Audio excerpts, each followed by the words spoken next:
बच्चों, अज असी पढ़न जा रहे हैं जमात 9वीं का पाठ 10 गुरुता आकर्षण।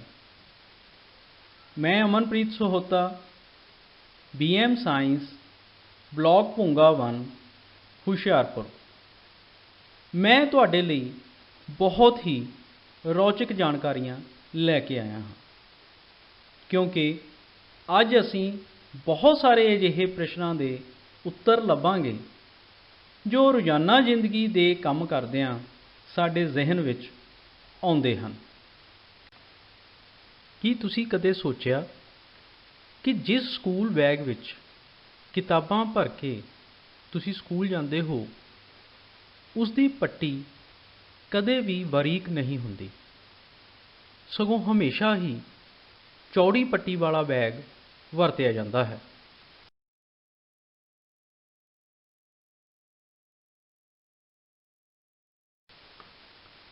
जद असी वख-वख प्रकार दीआं वस्तुआं नूं पानी दे विच रखदे हां तो कुछ वस्तुआं पानी की सतह ते तैरन लग जांदियां हन, जबकि कुछ वस्तुआं पानी दे विच डुब जांदियां हन।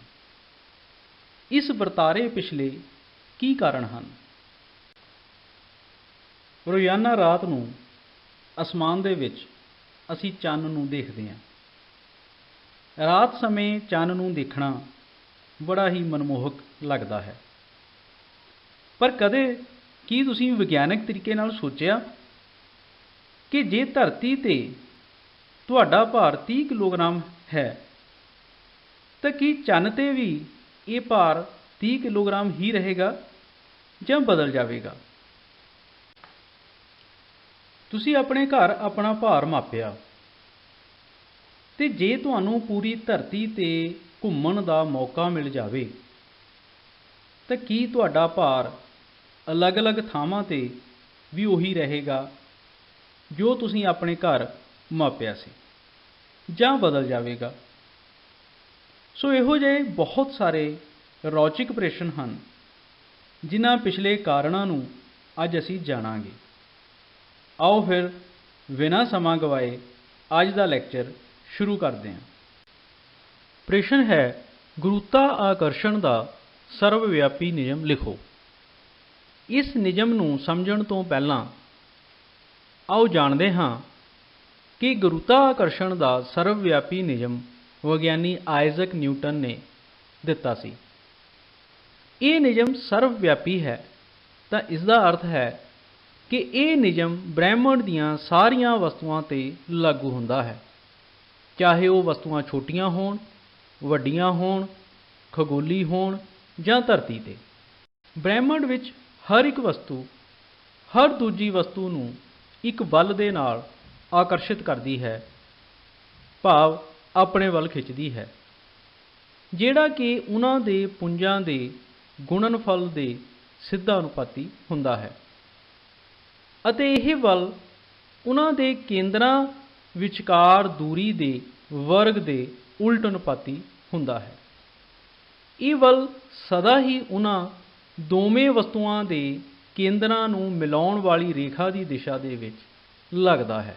इसलिए गुरुता आकर्षण के सर्वव्यापी नियम का उत्तर असी लिखना है कि इस नियम के अनुसार दोनों वस्तुओं विचकार लगन वाला बल उन्हां दे पुंजां दे गुणनफल दे सिद्धा अनुपात है अते दोनों वस्तुओं विच लगन वाला बल उन्हां दे केंद्रां विचकारली दूरी दे वर्ग दे उल्ट अनुपाती हुंदा है। अगला प्रश्न है, सुतंत्र डिगना का की अर्थ है? आओ इस प्रश्न के उत्तर नूं एक उदाहरण दे नाल समझदे हां। जदों असीं एक फुटबाल नूं किसी उचाई तो सुटदे हां तां ओह धरती के आकर्षण बल कारण हेठां वालों डिगदा है। सो धरती वस्तुआं नूं अपने वल आकर्षित करती है। जदों किसी वस्तु नूं किसी उचाई तो सुटिया जाता है तां ओह धरती के गुरुता आकर्षण बल कारण धरती वल डिगदी है। तो असीं कहते हाँ कि वस्तु ਸੁਤੰਤਰ ਰੂਪ ਦੇ ਵਿੱਚ ਡਿੱਗ ਰਹੀ ਹੈ। ਵਸਤੂ ਦੇ ਪੁੰਜ ਅਤੇ ਭਾਰ ਵਿੱਚ ਕੀ ਅੰਤਰ ਹੈ? ਆਓ ਪਹਿਲਾਂ ਪੁੰਜ ਨੂੰ ਜਾਣਦੇ ਹਾਂ। ਕਿਸੇ ਵਸਤੂ ਦਾ ਪੁੰਜ ਉਸ ਵਿਚਲੇ ਮਾਦੇ ਦੀ ਮਾਤਰਾ ਹੁੰਦੀ ਹੈ, ਭਾਵ ਉਹ ਵਸਤੂ ਪਦਾਰਥ ਦੀ ਕਿੰਨੀ ਮਾਤਰਾ ਤੋਂ ਬਣੀ ਹੋਈ ਹੈ। ਉਦਾਹਰਣ ਦੇ ਤੌਰ ਤੇ ਇੱਕ ਰਬੜ ਦੀ ਗੇਂਦ ਦਾ ਪੁੰਜ ਕਿੰਨਾ ਹੋਵੇਗਾ? ਤਾਂ ਸਾਡਾ ਉੱਤਰ ਹੋਏਗਾ ਜਿੰਨੀ ਰਬੜ ਦੀ ਮਾਤਰਾ ਤੋਂ ਉਹ ਗੇਂਦ ਬਣੀ ਹੈ। ਇਸੇ ਤਰ੍ਹਾਂ ਅਸੀਂ ਕਿਸੇ ਕੁਰਸੀ ਦੀ ਉਦਾਹਰਣ ਲੈ ਸਕਦੇ ਹਾਂ। ਕੁਰਸੀ ਦਾ ਪੁੰਜ ਉਸ ਵਿੱਚ ਲੱਗੀ ਲੱਕੜ ਦੀ ਮਾਤਰਾ ਹੋਵੇਗਾ।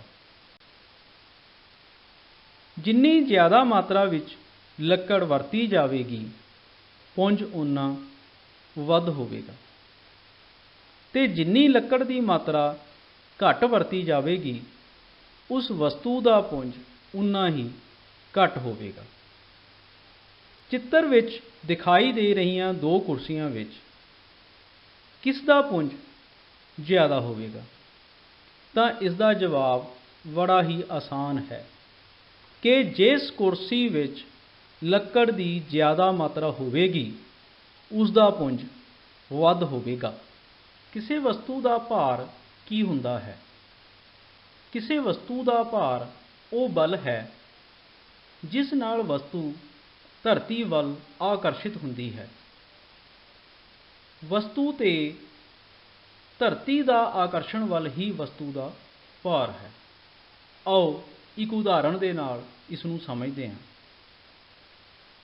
ਜਦੋਂ ਇੱਕ ਗੇਂਦ ਨੂੰ ਸੁੱਟਿਆ ਜਾਂਦਾ ਹੈ ਤਾਂ ਉਹ ਹੇਠਾਂ ਵੱਲ ਨੂੰ ਜਾਂਦੀ ਹੈ। ਉਸਦੇ ਹੇਠਾਂ ਵੱਲ ਨੂੰ ਜਾਣ ਦਾ ਕਾਰਨ ਧਰਤੀ ਦਾ ਆਕਰਸ਼ਣ ਬਲ ਹੈ। ਜਿੰਨਾ ਧਰਤੀ ਦਾ ਆਕਰਸ਼ਣ ਬਲ ਇਸ ਗੇਂਦ ਤੇ ਹੇਠਾਂ ਦੀ ਦਿਸ਼ਾ ਵੱਲ ਨੂੰ ਲੱਗ ਰਿਹਾ ਹੈ, ਉਹ ਇਸ ਵਸਤੂ ਦਾ ਭਾਰ ਹੋਵੇਗਾ।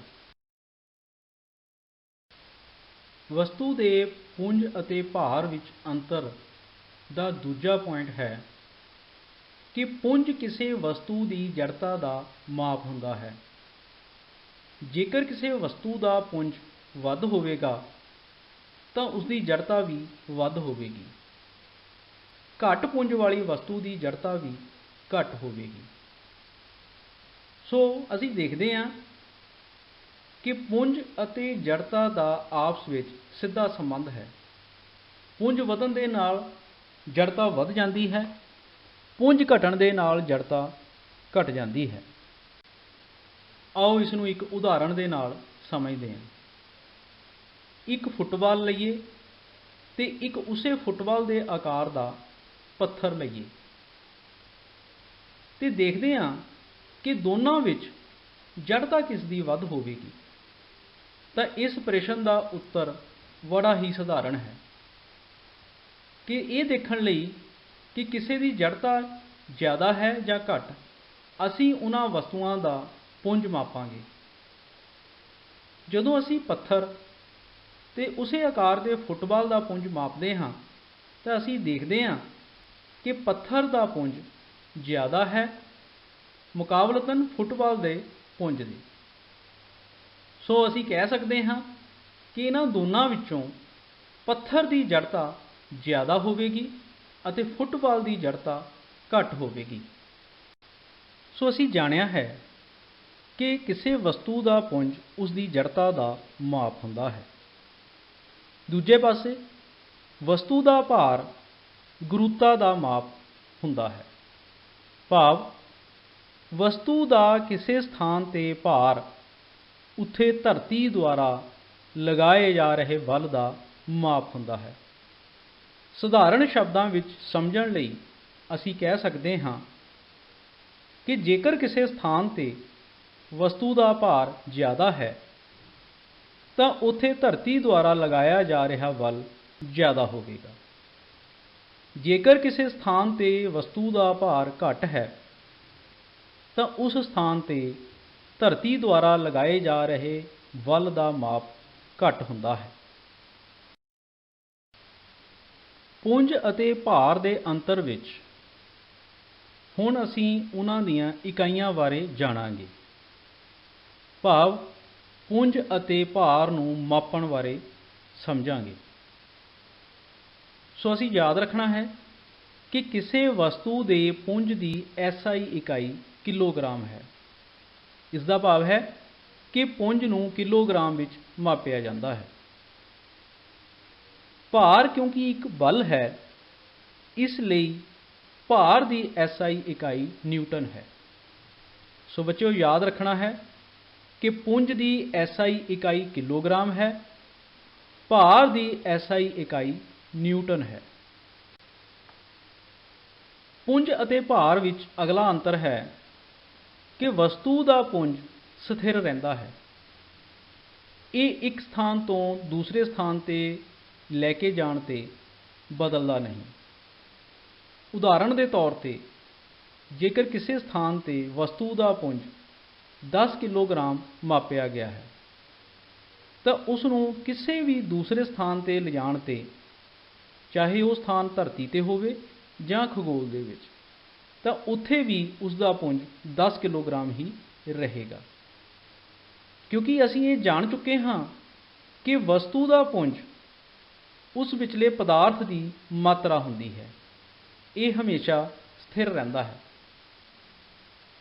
ਵਸਤੂ ਦਾ ਭਾਰ ਸਥਿਰ ਨਹੀਂ ਹੁੰਦਾ, ਇਹ ਵੱਖ-ਵੱਖ ਥਾਵਾਂ 'ਤੇ ਵੱਖ-ਵੱਖ ਹੋ ਸਕਦਾ ਹੈ। ਇਸ ਦਾ ਭਾਵ ਹੈ ਕਿ ਕਿਸੇ ਸਥਾਨ 'ਤੇ ਵਸਤੂ ਦਾ ਭਾਰ ਮਾਪਿਆ ਜਾਵੇ ਤਾਂ ਇਹ ਜ਼ਰੂਰੀ ਨਹੀਂ ਕਿ ਕਿਸੇ ਹੋਰ ਸਥਾਨ 'ਤੇ ਭਾਰ ਦਾ ਮੁੱਲ ਉਹੀ ਆਵੇ, ਉਹ ਵੱਖ ਵੀ ਹੋ ਸਕਦਾ ਹੈ। ਸੋ ਅਸੀਂ ਯਾਦ ਰੱਖਣਾ ਹੈ ਕਿ ਵਸਤੂ ਦਾ ਪੁੰਜ ਸਥਿਰ ਰਹਿੰਦਾ ਹੈ, ਜਦ ਕਿ ਵਸਤੂ ਦਾ ਭਾਰ ਸਥਿਰ ਨਹੀਂ ਹੁੰਦਾ ਹੈ। ਸੋ ਵਸਤੂ ਦਾ ਪੁੰਜ ਸਥਿਰ ਰਹਿੰਦਾ ਹੈ, ਜਦ ਕਿ ਉਸ ਦਾ ਭਾਰ ਇੱਕ ਸਥਾਨ ਤੋਂ ਦੂਜੇ ਸਥਾਨ 'ਤੇ ਜਾਣ 'ਤੇ ਬਦਲ ਸਕਦਾ ਹੈ। ਆਓ ਇਸ ਦੇ ਪਿਛਲੇ ਕਾਰਨ ਨੂੰ ਸਮਝੀਏ। ਜੇਕਰ ਕਿਸੇ ਵਸਤੂ ਦਾ ਪੁੰਜ m ਦੇ ਨਾਲ ਅੰਕਿਤ ਕੀਤਾ ਜਾਵੇ ਤਾਂ ਉਸ ਵਸਤੂ ਦਾ ਭਾਰ m ਅਤੇ g ਦਾ ਗੁਣਨਫਲ ਹੋਵੇਗਾ। m ਇੱਥੇ ਵਸਤੂ ਦਾ ਪੁੰਜ ਹੈ ਅਤੇ g ਇੱਥੇ ਵਸਤੂ ਦਾ ਗੁਰੁਤਵੀ ਪ੍ਰਵੇਗ ਹੈ। ਸੋ ਇਸ ਸਮੀਕਰਨ ਤੋਂ ਇਹ ਸਮਝ ਆ ਰਹੀ ਹੈ ਕਿ ਵਸਤੂ ਦਾ ਭਾਰ ਵਸਤੂ ਦੇ ਪੁੰਜ ਅਤੇ ਗੁਰੁਤਵੀ ਪ੍ਰਵੇਗ ਦੋਨਾਂ 'ਤੇ ਨਿਰਭਰ ਕਰਦਾ ਹੈ। ਕਿਉਂਕਿ ਅਸੀਂ ਪਹਿਲਾਂ ਹੀ ਜਾਣ ਚੁੱਕੇ ਹਾਂ ਕਿ ਵਸਤੂ ਦਾ ਪੁੰਜ ਸਥਿਰ ਰਹਿੰਦਾ ਹੈ, ਇਸ ਲਈ ਅਸੀਂ ਵਸਤੂ ਦੇ ਭਾਰ ਨੂੰ ਗੁਰੁਤਵੀ ਪ੍ਰਵੇਗ ਦੇ ਨਾਲ ਜੋੜ ਕੇ ਦੇਖਾਂਗੇ। ਤਾਂ ਬੱਚਿਓ ਇੱਥੇ ਯਾਦ ਰੱਖਣਾ ਹੈ ਕਿ ਗੁਰੁਤਵੀ ਪ੍ਰਵੇਗ ਦਾ ਮੁੱਲ ਇੱਕ ਸਥਾਨ ਤੋਂ ਦੂਜੀ ਸਥਾਨ 'ਤੇ ਜਾਣ 'ਤੇ ਬਦਲ ਸਕਦਾ ਹੈ। ਇਹੀ ਕਾਰਨ ਹੈ ਕਿ ਵਸਤੂ ਦਾ ਭਾਰ ਵੀ ਇੱਕ ਸਥਾਨ ਤੋਂ ਦੂਜੇ ਸਥਾਨ 'ਤੇ ਜਾਣ 'ਤੇ ਬਦਲ ਜਾਂਦਾ ਹੈ। ਸੋ ਇੱਥੇ ਯਾਦ ਰੱਖਣ ਯੋਗ ਗੱਲ ਇਹ ਹੈ ਕਿ ਵਸਤੂ ਦਾ ਪੁੰਜ ਸਥਿਰ ਰਹਿੰਦਾ ਹੈ, ਜਦ ਕਿ ਵਸਤੂ ਦਾ ਭਾਰ ਇੱਕ ਸਥਾਨ ਤੋਂ ਦੂਜੇ ਸਥਾਨ 'ਤੇ ਜਾਣ 'ਤੇ ਬਦਲ ਜਾਂਦਾ ਹੈ, ਕਿਉਂਕਿ ਵਸਤੂ ਦਾ ਭਾਰ ਗੁਰੁਤਵੀ ਪ੍ਰਵੇਗ 'ਤੇ ਨਿਰਭਰ ਕਰਦਾ ਹੈ। ਅਗਲਾ ਪ੍ਰਸ਼ਨ ਹੈ, ਇੱਕ ਪਤਲੀ ਅਤੇ ਮਜ਼ਬੂਤ ਡੋਰੀ ਨਾਲ ਬਣੇ ਪਟੇ ਦੀ ਮਦਦ ਦੇ ਨਾਲ ਇੱਕ ਸਕੂਲ ਬੈਗ ਨੂੰ ਚੁੱਕਣਾ ਔਖਾ ਹੁੰਦਾ ਹੈ, ਅਜਿਹਾ ਕਿਉਂ? ਇਸ ਪ੍ਰਸ਼ਨ ਦਾ ਉੱਤਰ ਜਾਣਨ ਤੋਂ ਪਹਿਲਾਂ ਆਓ ਇੱਕ ਸੰਬੰਧ ਨੂੰ ਸਮਝਦੇ ਹਾਂ ਕਿ ਵਸਤੂ ਦੁਆਰਾ ਲਗਾਇਆ ਗਿਆ ਦਬਾਅ ਧਕੇਲਵਲ ਅਤੇ ਖੇਤਰਫਲ ਦੇ ਅਨੁਪਾਤ ਦੇ ਬਰਾਬਰ ਹੁੰਦਾ ਹੈ। ਇਸ ਸੰਬੰਧ ਤੋਂ ਇਹ ਪਤਾ ਲੱਗਦਾ ਹੈ ਕਿ ਵਸਤੂ ਦੁਆਰਾ ਲਗਾਇਆ ਗਿਆ ਦਬਾਅ ਖੇਤਰਫਲ ਦੇ ਉਲਟ ਅਨੁਪਾਤੀ ਹੁੰਦਾ ਹੈ। ਸੋ ਇਸ ਦਾ ਭਾਵ ਹੈ ਕਿ ਜਦੋਂ ਕੋਈ ਬਲ ਘੱਟ ਖੇਤਰਫਲ 'ਤੇ ਕਿਰਿਆ ਕਰਦਾ ਹੈ ਤਾਂ ਜ਼ਿਆਦਾ ਦਬਾਅ ਲਗਾਉਂਦਾ ਹੈ। ਇਸ ਲਈ ਜੇਕਰ ਸਕੂਲ ਬੈਗ ਨੂੰ ਚੁੱਕਣ ਲਈ ਘੱਟ ਚੌੜਾਈ ਵਾਲੇ ਪੱਟੇ ਦੀ ਵਰਤੋਂ ਕੀਤੀ ਜਾਵੇਗੀ ਤਾਂ ਵੱਲ ਦੇ ਘੱਟ ਖੇਤਰਫਲ 'ਤੇ ਕਿਰਿਆ ਕਰਨ ਕਾਰਨ ਮੋਢੇ 'ਤੇ ਜ਼ਿਆਦਾ ਦਬਾਅ ਪਵੇਗਾ ਅਤੇ ਸਕੂਲ ਬੈਗ ਨੂੰ ਚੁੱਕਣਾ ਔਖਾ ਹੋਵੇਗਾ। ਦੂਜੇ ਪਾਸੇ ਜਦੋਂ ਕੋਈ ਬਲ ਜ਼ਿਆਦਾ ਖੇਤਰਫਲ 'ਤੇ ਕਿਰਿਆ ਕਰਦਾ ਹੈ ਤਾਂ ਘੱਟ ਦਬਾਅ ਲਗਾਉਂਦਾ ਹੈ।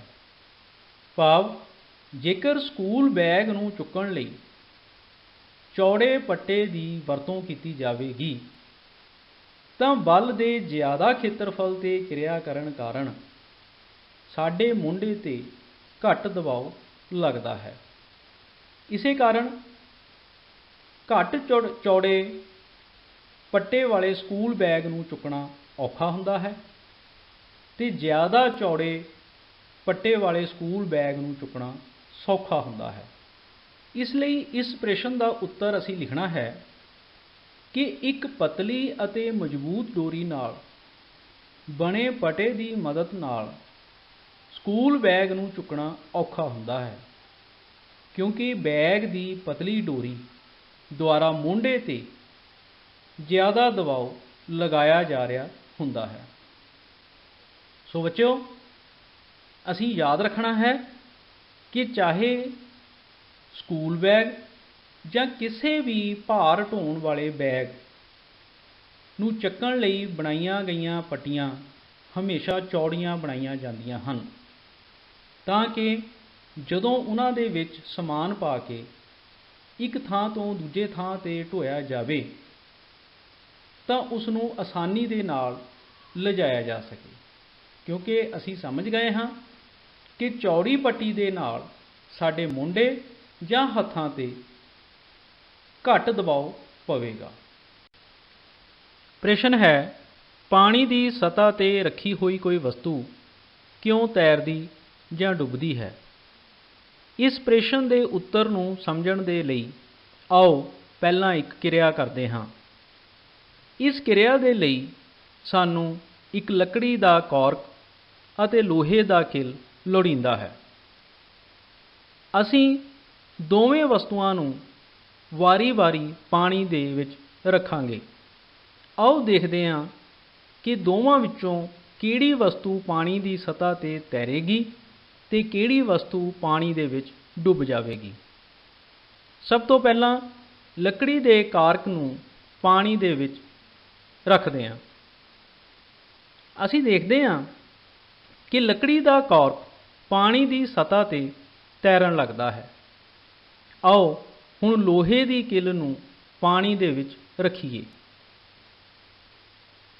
ਅਸੀਂ ਕੀ ਦੇਖ ਰਹੇ ਹਾਂ ਕਿ ਲੋਹੇ ਦੀ ਕਿੱਲ ਪਾਣੀ ਦੇ ਵਿੱਚ ਡੁੱਬ ਜਾਂਦੀ ਹੈ। ਸੋ ਆਓ ਇਸ ਦਾ ਉੱਤਰ ਜਾਣੀਏ। ਜੇਕਰ ਵਸਤੂ ਦੀ ਘਣਤਾ ਪਾਣੀ ਦੀ ਘਣਤਾ ਤੋਂ ਘੱਟ ਹੋਵੇਗੀ ਤਾਂ ਉਹ ਪਾਣੀ ਦੀ ਸਤ੍ਹਾ 'ਤੇ ਤੈਰਨ ਲੱਗਦੀ ਹੈ। ਸੋ ਲੱਕੜੀ ਦਾ ਕਾਰਕ ਪਾਣੀ ਦੀ ਸਤ੍ਹਾ 'ਤੇ ਤੈਰ ਰਿਹਾ ਹੈ। ਇਸ ਦਾ ਅਰਥ ਹੈ ਕਿ ਲੱਕੜੀ ਦੇ ਕਾਰਕ ਦੀ ਘਣਤਾ ਪਾਣੀ ਦੀ ਘਣਤਾ ਤੋਂ ਘੱਟ ਹੋਵੇਗੀ, ਇਸੇ ਲਈ ਉਹ ਪਾਣੀ ਦੀ ਸਤ੍ਹਾ 'ਤੇ ਤੈਰ ਰਿਹਾ ਹੈ। ਦੂਜਾ, ਜੇਕਰ ਵਸਤੂ ਦੀ ਘਣਤਾ ਪਾਣੀ ਦੀ ਘਣਤਾ ਤੋਂ ਵੱਧ ਹੋਵੇਗੀ ਤਾਂ ਉਹ ਪਾਣੀ ਦੇ ਵਿੱਚ ਡੁੱਬ ਜਾਵੇਗੀ। ਇਸ ਦਾ ਅਰਥ ਇਹ ਹੈ ਕਿ ਲੋਹੇ ਦਾ ਕਿੱਲ ਪਾਣੀ ਵਿੱਚ ਡੁੱਬ ਗਿਆ, ਕਿਉਂਕਿ ਉਸ ਦੀ ਘਣਤਾ ਪਾਣੀ ਦੀ ਘਣਤਾ ਤੋਂ ਵੱਧ ਹੈ। ਸੋ ਬੱਚਿਓ, ਇੱਥੇ ਯਾਦ ਰੱਖਣ ਯੋਗ ਗੱਲ ਹੈ ਕਿ ਉਹ ਵਸਤੂਆਂ ਜਿਨ੍ਹਾਂ ਦੀ ਘਣਤਾ ਪਾਣੀ ਤੋਂ ਘੱਟ ਹੁੰਦੀ ਹੈ ਉਹ ਪਾਣੀ ਦੀ ਸਤ੍ਹਾ 'ਤੇ ਤੈਰਨ ਲੱਗ ਜਾਂਦੀਆਂ ਹਨ, ਅਤੇ ਉਹ ਵਸਤੂਆਂ ਜਿਨ੍ਹਾਂ ਦੀ ਘਣਤਾ ਪਾਣੀ ਦੀ ਘਣਤਾ ਤੋਂ ਵੱਧ ਹੁੰਦੀ ਹੈ ਉਹ ਪਾਣੀ ਦੇ ਵਿੱਚ ਡੁੱਬ ਜਾਂਦੀਆਂ ਹਨ। ਅਗਲਾ ਪ੍ਰਸ਼ਨ ਹੈ, ਕਿਸੇ ਵਸਤੂ ਦਾ ਚੰਨ 'ਤੇ ਭਾਰ ਧਰਤੀ 'ਤੇ ਉਸਦੇ ਭਾਰ ਦਾ 1/6 ਗੁਣਾ ਕਿਉਂ ਹੁੰਦਾ ਹੈ? ਉੱਤਰ, ਚੰਨ ਦਾ ਪੁੰਜ ਧਰਤੀ ਦੇ ਪੁੰਜ ਤੋਂ ਘੱਟ ਹੈ। ਇਸ ਲਈ ਚੰਨ ਵਸਤੂਆਂ 'ਤੇ ਘੱਟ ਆਕਰਸ਼ਣ ਵੱਲ ਲਗਾਉਂਦਾ ਹੈ। ਚੰਨ ਦੀ ਗੁਰੂਤਾ ਆਕਰਸ਼ਣ ਸ਼ਕਤੀ ਧਰਤੀ ਦੇ ਮੁਕਾਬਲਤਨ 6ਵਾਂ ਹਿੱਸਾ ਹੈ। ਇਸ ਲਈ ਕਿਸੇ ਵਸਤੂ ਦਾ ਚੰਨ 'ਤੇ ਭਾਰ ਧਰਤੀ 'ਤੇ ਉਸਦੇ ਭਾਰ ਦਾ 1/6 ਗੁਣਾ ਹੁੰਦਾ ਹੈ। ਇਸ ਲਈ ਅਸੀਂ ਕਹਿ ਸਕਦੇ ਹਾਂ ਕਿ ਚੰਨ ਦਾ ਪੁੰਜ ਧਰਤੀ ਤੋਂ ਬਹੁਤ ਘੱਟ ਹੋਣ ਕਾਰਨ ਉਸ ਦੀ ਗੁਰੂਤਾਕਰਸ਼ਣ ਸ਼ਕਤੀ ਧਰਤੀ ਦਾ 6ਵਾਂ ਹਿੱਸਾ ਹੈ, ਭਾਵ ਧਰਤੀ ਦੇ ਮੁਕਾਬਲਤਨ ਕਾਫੀ ਘੱਟ ਹੈ। ਇਸ ਲਈ ਜਿਨ੍ਹਾਂ ਵਸਤੂਆਂ ਦਾ ਜੋ ਭਾਰ ਧਰਤੀ 'ਤੇ ਹੁੰਦਾ ਹੈ, ਜਦੋਂ ਉਹਨਾਂ ਨੂੰ ਚੰਨ 'ਤੇ ਮਾਪਿਆ ਜਾਂਦਾ ਹੈ ਤਾਂ ਉਹ 6ਵਾਂ ਹਿੱਸਾ ਰਹਿ ਜਾਂਦਾ ਹੈ, ਭਾਵ ਧਰਤੀ ਦੇ ਮੁਕਾਬਲਤਨ ਚੰਨ 'ਤੇ ਭਾਰ ਕਾਫੀ ਘਟ ਜਾਂਦਾ ਹੈ।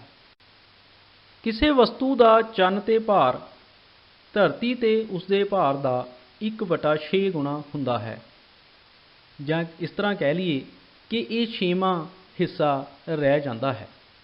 ਆਓ ਇੱਕ ਉਦਾਹਰਣ ਦੇ ਨਾਲ ਇਹਨੂੰ ਸਮਝੀਏ। ਮੰਨ ਲਓ ਕਿਸੇ ਵਿਅਕਤੀ ਦਾ ਧਰਤੀ 'ਤੇ ਭਾਰ 60 ਕਿਲੋਗ੍ਰਾਮ ਹੈ।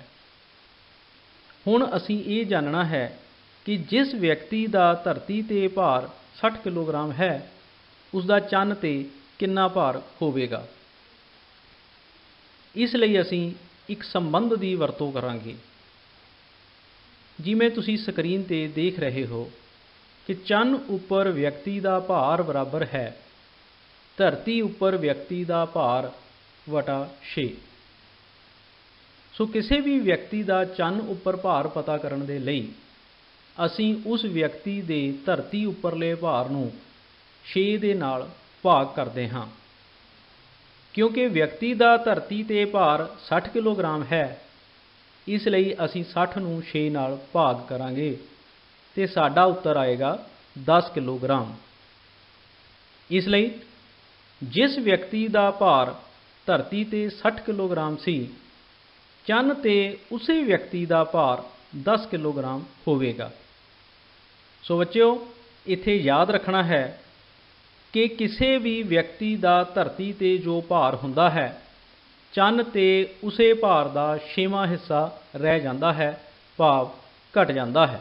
ਸੁਤੰਤਰ ਡਿੱਗਣ ਦਾ ਪ੍ਰਵੇਗ ਕੀ ਹੈ? ਇਸ ਪ੍ਰਸ਼ਨ ਦੇ ਉੱਤਰ ਨੂੰ ਸਮਝਣ ਲਈ ਆਓ ਇੱਕ ਉਦਾਹਰਣ ਦੇਖੀਏ।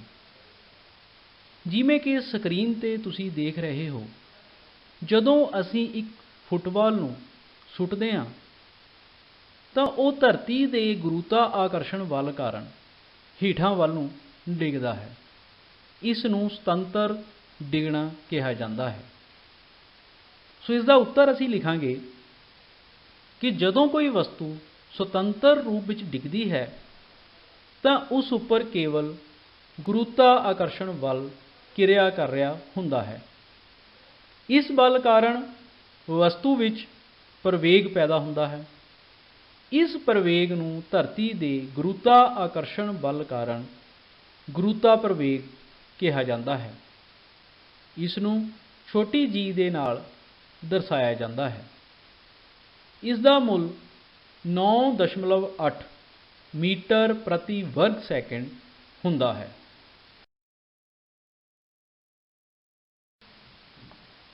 ਪ੍ਰਸ਼ਨ ਹੈ, ਇੱਕ ਕਾਗਜ਼ ਦੀ ਸ਼ੀਟ ਉਨੇ ਹੀ ਕਾਗਜ਼ ਨੂੰ ਮਰੋੜ ਕੇ ਬਣਾਈ ਗਈ ਗੇਂਦ ਨਾਲੋਂ ਹੌਲੀ ਕਿਉਂ ਡਿੱਗਦੀ ਹੈ?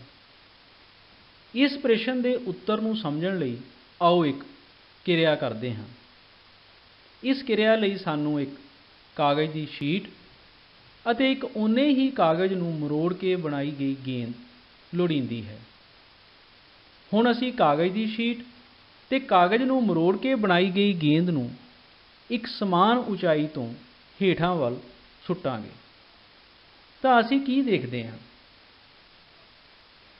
ਕਿ ਕਾਗਜ਼ ਦੀ ਸ਼ੀਟ ਮੁਕਾਬਲਤਨ ਦੇਰੀ ਨਾਲ ਧਰਤੀ 'ਤੇ ਪਹੁੰਚਦੀ ਹੈ, ਜਦਕਿ ਉਨੇ ਹੀ ਕਾਗਜ਼ ਨੂੰ ਮਰੋੜ ਕੇ ਬਣਾਈ ਗਈ ਗੇਂਦ ਧਰਤੀ 'ਤੇ ਪਹਿਲਾਂ ਪਹੁੰਚ ਜਾਂਦੀ ਹੈ।